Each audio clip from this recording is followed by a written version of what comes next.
Well, like a lot of our things, it was kind of one of those conversations like, wouldn't it be cool to have a whole shelf of 12 illustrated classics, and then you start jumping around, or we love this and we love that, and then we could put this in that, and then suddenly it kind of happened. For a lot of people, it's those stories are significant. So again, in our choice of which ones to include in the series, I think they need to be iconic works that are meaningful to people. With our background being in film and now moving to publishing, we will always start every project by doing a quite thorough research and looking at reference material, whether it's from museums, archives, largely books. Yeah, I love going to charity shops and rescue old books with like beautiful covers. And sometimes it's about the binding itself, so which is kind of what we've brought into some of these works as well, is to try and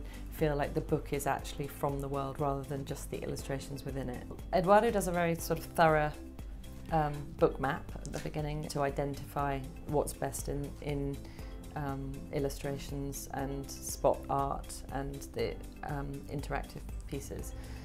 That's a very nice part of the process, because you have to read the book with a different attention to kind of highlight where the moments that needs to be illustrated. So I think each book there's more than 100 illustrations, from like full plates up to spot illustrations. We started out with sort of trying to find out more or less the personality of each story or each book, but still keeping it as part of a series.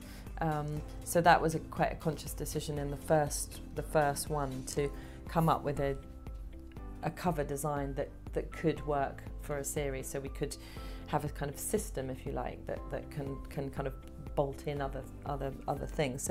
So there is definitely a family going on, but then within them, stylistically, there's perhaps a little bit of variation in how they're illustrated.